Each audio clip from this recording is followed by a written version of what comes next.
Alors là, bravo les garçons, parce que là, avec Théo Bizien, je pense qu'il va se arracher une belle deuxième place.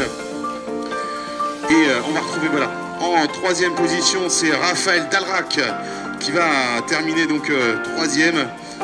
Théo, je crois, deuxième. Alors on va voir la confirmation dans quelques instants. Il me semble que c'est Quentin qui s'impose, Quentin Brémond.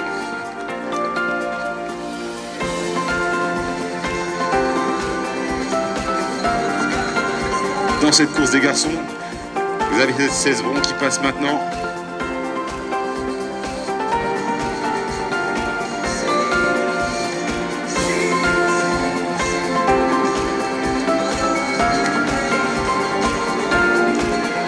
Allez, prochaine course, hein, je vous le rappelle, 9h35. Course réservée au Master Homme avec 9 km 255, 4 grandes boucles au programme. Allez, Dossard 1049 qui passe maintenant à l'arrivée de Erwan Jarno. Erwan Jarno qui franchit la ligne. Erwan catégorie senior.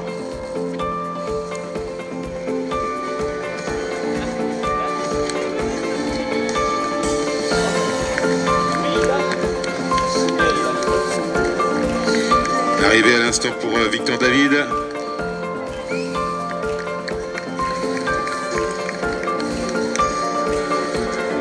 Et également Eric Turbet qui franchit la ligne à l'instant.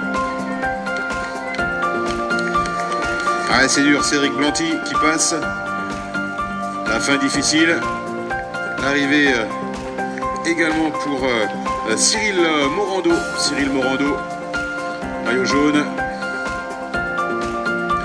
Olivier Clouet maintenant.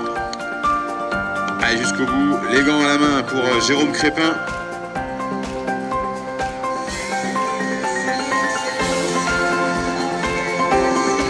Alors on attend toujours les premières féminines. On avait tout à l'heure au dernier pointage Maëlys Hay en tête devant Isabelle Moll. Et devant, en troisième position, on avait Elisabeth Ricot. Alors est-ce que... Eh bien, Maëlys Hay est toujours aux avant-postes.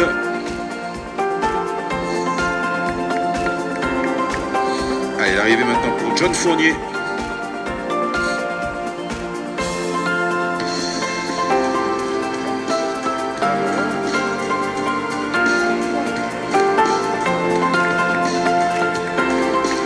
Arrivée également pour David Cadio, qui finit au sprint. Jean-Christophe Cuisset maintenant. Cédric Levrel également à son tour. Alors le Dossard, les garçons.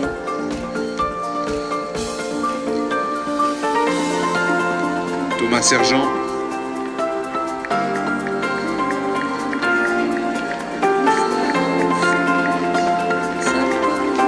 Ah, ça passera pas sur la ligne, ça passera pas là pour Louis Fritz.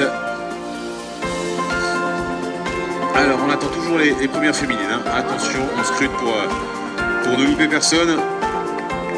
On devrait avoir le Dossard 1044 de Maëlys Hay dans quelques instants. Arrivé maintenant pour Emmanuel Carceles.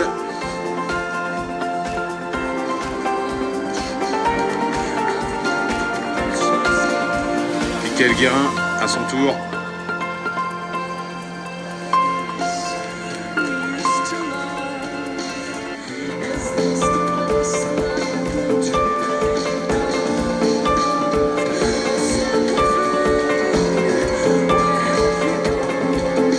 Voilà, j'ai l'impression que la première féminine qui arrive maintenant, c'est bien ça, Maëlys Hay, Dossard 1044 qui va, eh bien voilà, franchir la ligne dans quelques instants. En lauréate de cette première course de la journée, regardez quelle belle foulée, une foulée d'athlètes notamment sur ce cross ici à la Chapelle-sur-Erdre. L'arrivée voilà pour celle qui va s'imposer. Applaudissements s'il vous plaît pour Maëlys Hay qui s'impose chez les filles. Qui est partie eh bien, dès les premiers mètres de course et qui a fait eh bien, la course à son rythme. Derrière, alors on devrait retrouver, semble-t-il, Isabelle Moll. Isabelle Moll, Dossard 1068. C'est bien ça, voilà, Isabelle qui, vous voyez, qui a grappillé un petit peu de retard au fur et à mesure. Je pense qu'il ne fallait pas une boucle de plus. Hein. Isabelle Moll qui revient et qui va, eh bien, sans doute passer la ligne en deuxième position. Elle a fait son retard. Dossard 1068. Voilà, c'est bien ça. Isabelle qui a grappillé du terrain sur les derniers mètres de course. Bravo Isabelle, Isabelle Moll. Dossard 1068. Et en troisième position, eh bien, elle arrive également à son tour. Alors, on va voir la confirmation, c'est Elisabeth Ricot peut-être. C'est bien ça, Elisabeth Ricot, voilà, qui va aller chercher une belle troisième place chez les filles.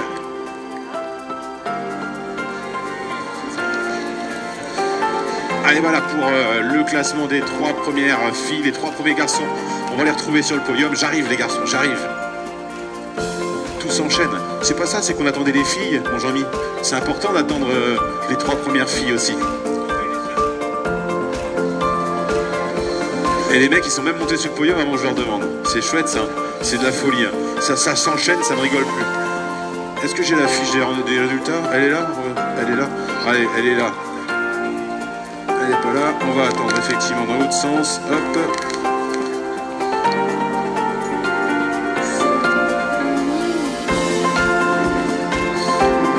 Alors on va se la remettre. Théo qui termine deuxième, je crois. Raphaël termine troisième. C'est ça les garçons? Ouais. Et sur la plus haute marche du podium, je vais juste reprendre. C'est Quentin Bremont. Voilà. Sur la troisième marche du podium, donc c'est Raphaël Dalrac qui termine troisième. On commence par le troisième. Raphaël Dalrac, donc troisième. Avec Yves Casseron qui remet voilà, la médaille donc à Raphaël. Sur la deuxième marche du podium, c'est Théo Bizien qui termine deuxième. Bravo.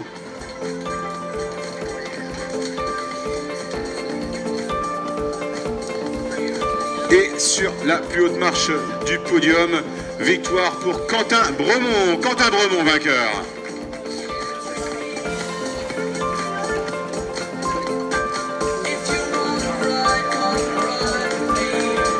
Merci les garçons, bravo. Les petites serviettes voilà, de ce challenge. Yannick Evenot. Le challenge est parrainé bien entendu par Total Energy. Voilà, applaudissements s'il vous plaît pour ce podium populaire garçon. Et dans la foulée, on a les filles qui arrivent. Voilà, les filles qui vont venir nous rejoindre. Très bien, JP, au niveau du son, c'est nickel. Allez, les filles, venez nous rejoindre, les filles.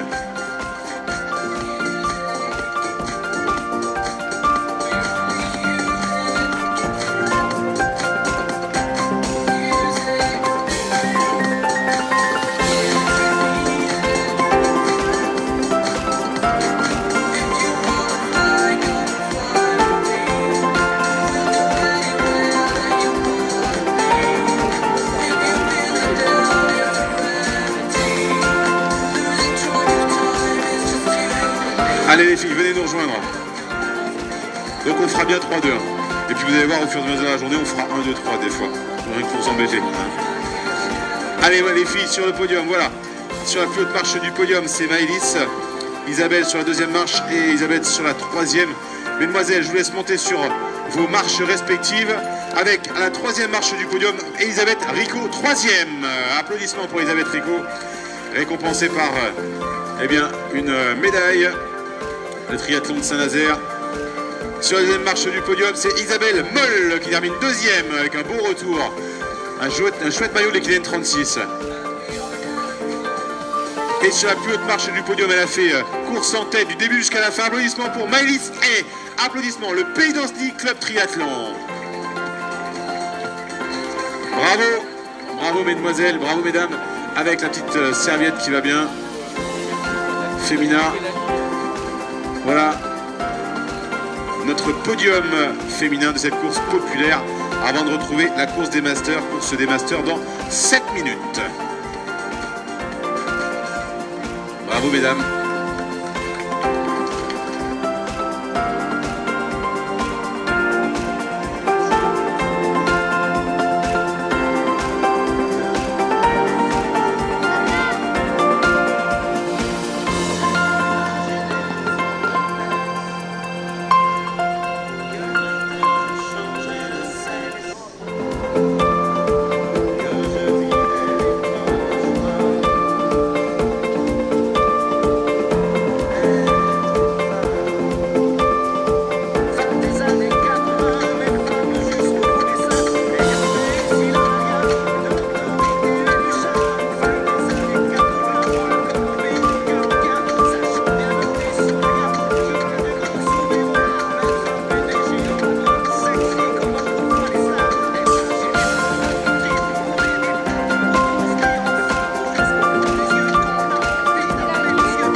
bah revenez faire la photo s'il y a besoin, les gars.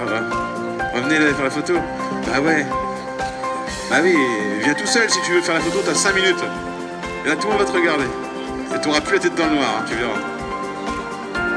Ah, ça rigole pas. Allez, voilà pour ce premier podium. On va avoir dans quelques instants donc le retour sur la course dans 6 minutes maintenant, le départ de la course numéro 2, la course des Masters. Attention, parce que là, ça va plus rigoler. On est sur une course relevée également, avec cette fois-ci eh bien, Julien Moreau notamment, qui fera eh bien, figure de l'un des principaux favoris. Julien Moreau de l'ABV Montaigu-Vendée, celui qui a terminé 8e des championnats de France à Montauban il y a quelques semaines de cela. On retrouve également Bertrand Plumoga du Nantes EC. On va retrouver également Nicolas Coutan également, je crois qu'il s'est imposé déjà ici. Hein.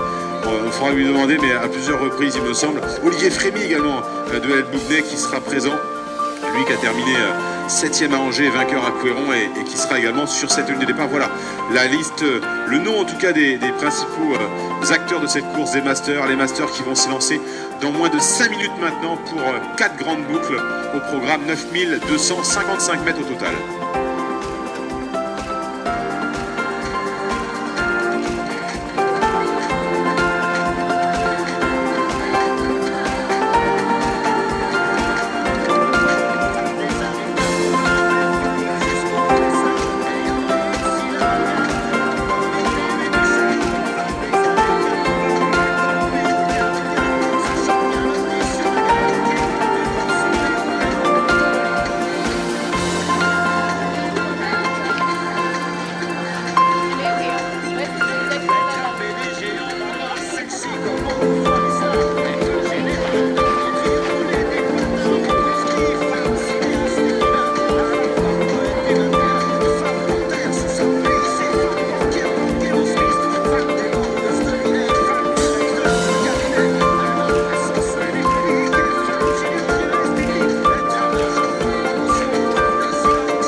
Monsieur le maire, j'arrive.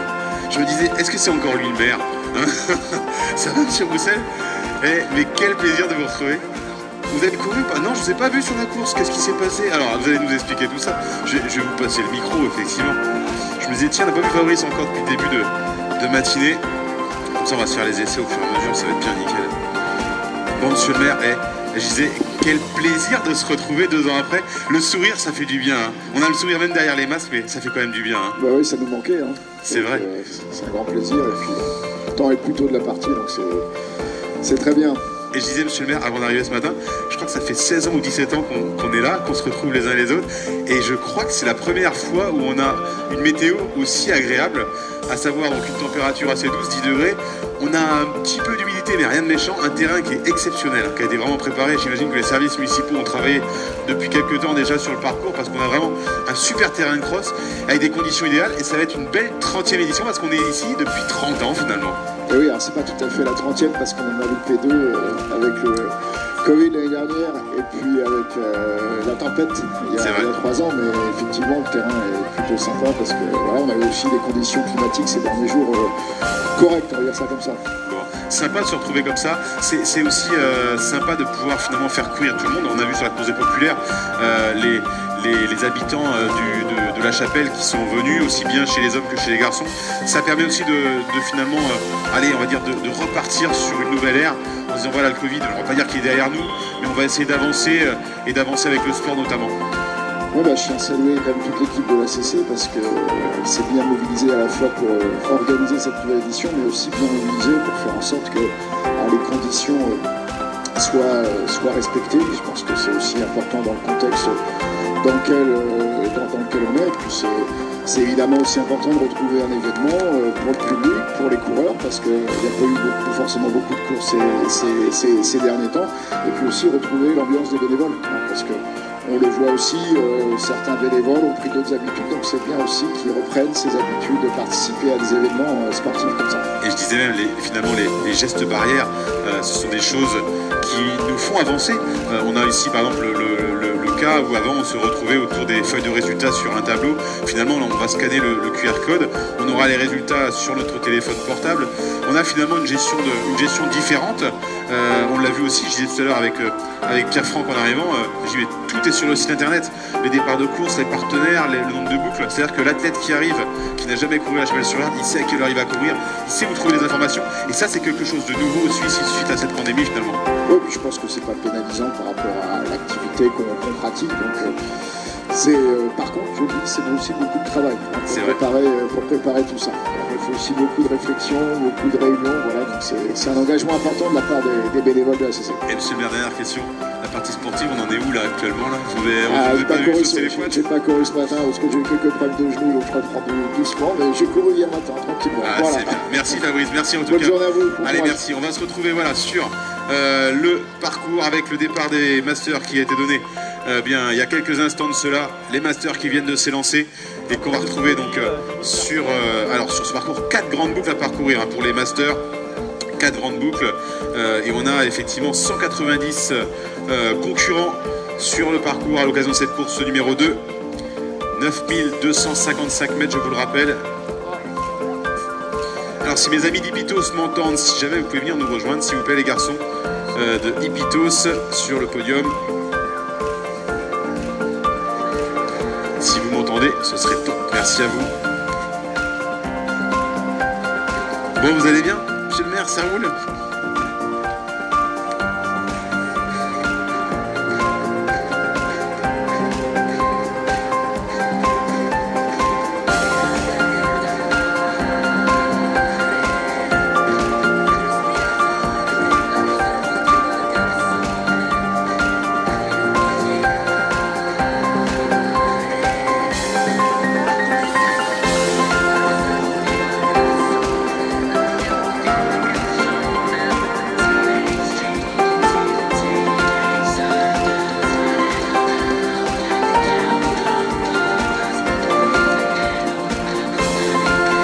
Allez les garçons qui sont